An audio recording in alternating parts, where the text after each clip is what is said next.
This is primarily a response to Matt's video, response to mine. Again, on morality, objective, scientific morality. Yeah, it's just, we've gone over this stuff before, over and over it. And so I'm surprised at some of it that you still don't quite get what I'm saying. But I do see what the stumbling block is. I mean, I sort of understand it in a sense, because I'm operating from a place I've been for such a long time that it seems obvious to me. So it's like I'm not appreciating that I have to get you to a certain point before I can expect you to see what I'm seeing. So I guess well, I'll try to hit your questions first. I mean, what is good was one of them, and you pointed out that what is the intellect striving to accomplish, and the accomplishment is the model. The accomplishment is the definition of the truth. Ultimately, I mean, that's the desire here is the truth. And I'm stating that morality is a concept of truth. It exists as a truth. The productivity, the efficiency, the functionality of this machine, it has a definition, and it's up to us to find it, to discover that definition, that truth. And so you basically said, what is good, and you sort of understand where I'm getting. I think you understand this part to some extent, because you did briefly hit on it. If we're going to look at the equation, I can't give you a E equals mc squared equation. I can give you something like it, and the something like it would be something like suffering prevented or eliminated or mitigated in some way compensates for suffering caused or provoked or provided for, or however you want to put it.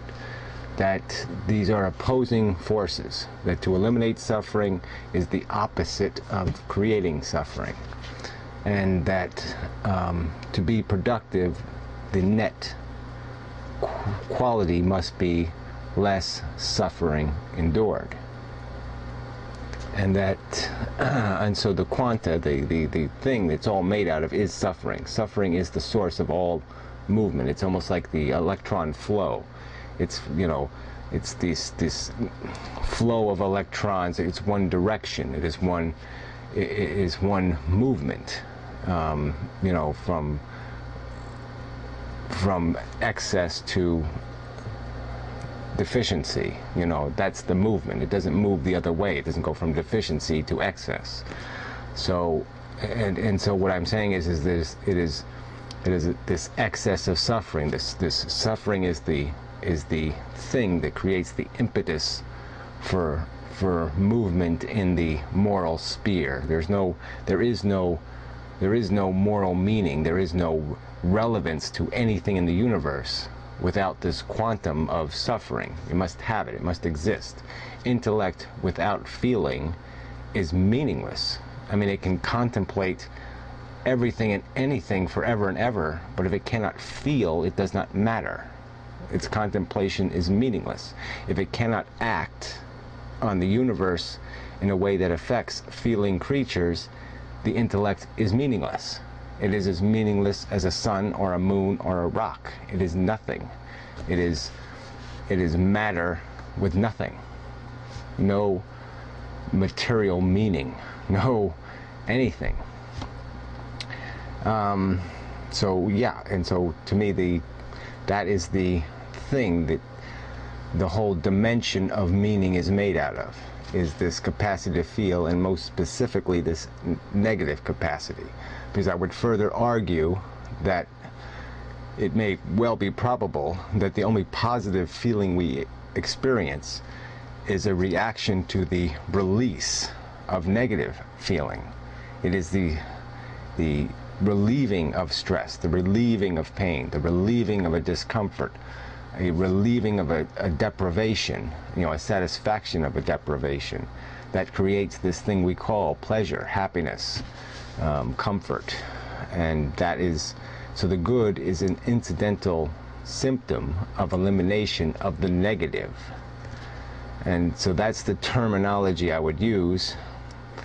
And so let's get back to the brain. And you know, my problem with Freud is like it is too social, it is too emotional.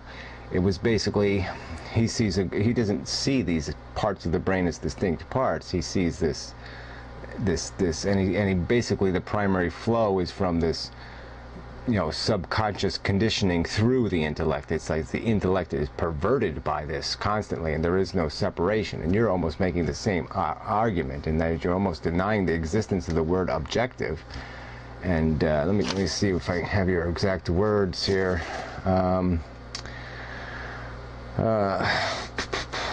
There never can be an objective. Yeah, agreed to by a large group. You know, I've dealt with this before in the other videos. But yeah, I mean, it's irrelevant. You can't decide the truth by popularity vote. That doesn't decide what the truth is. Objectivity is a method. It is a method of viewing something. And so it is through a method that is disciplined, that is made separate from any kind of subjective or pre-programmed answer. It is a logically pure discovery, a logically pure viewpoint, analyzation, mythology that doesn't allow for corruption. It's an uncorrupted logic, basically, is what I'm talking about. So let's go through this brain thing once more, just to get this, make sure it's clear. I would argue the lizard brain, the original brain, that controls, yes, heartbeat and your biological functions, but also has this thing called muscle memory. Okay, you know what that is. You know, you shoot a basketball, and it's in part this muscle memory that is triggered, this autonomic reflex that has learned some programming. So this is like an old memory chip, and it has some capacity to learn. It has some capacity to expedite an action, to create a reflex, to modify that reflex. Okay, so that's the lizard. And then you have this conditioned memory, this conditioned emotional brain. But it's basically just another memory brain. It's another conditioned, programmed piece of memory, piece of programming. And it's like the muscle memory, except it's a little more sophisticated now, because now it's controlling instead of muscle memory, it's emotional memory. It's making automatic emotional responses. It's conditioning emotional responses, so that there is it's more immediate and intended, you know, by natural selection, to be connected to what is appropriate behavior, the flight, you know, response, and the rest of it. So, you know, fight or flight. So that would be the conditioned part, and that's the ape or the mammal, the gorilla, the animal brain. And then we have this intelligence on top, and that is the key. And that's, yes, language is the key to its functionality.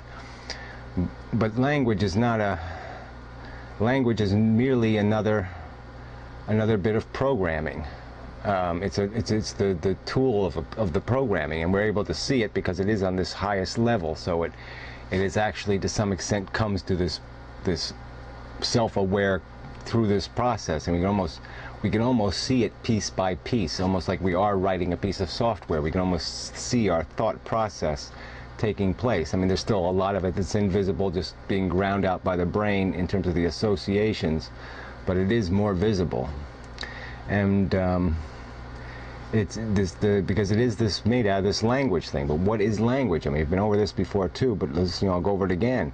Language is merely words that are definitions, words that have definitions, and those definitions are in turn made of words. So the language is just another way of saying definitions. It's just another way of saying symbols, and it's these symbols are truth, are facts, are conceptions, realizations, statements of truth. And so a statement of truth can be a whole sentence, or we can confine that statement of truth into one word and say wet, and that's a definition. It has a meaning, So, but all definitions don't have to have one-word meanings. They can be sentences. We can handle it. And yes, language is socially built, but it is individually maintained. We all maintain our own dictionary. We all maintain our own reservoir of vocabulary and, words to reference. And often this is the trouble, is that our words don't match, our symbols don't match. I say objective, you're talking about some sort of democratic vote as to what objective is, and I'm talking about a method of thinking, a method of model construction.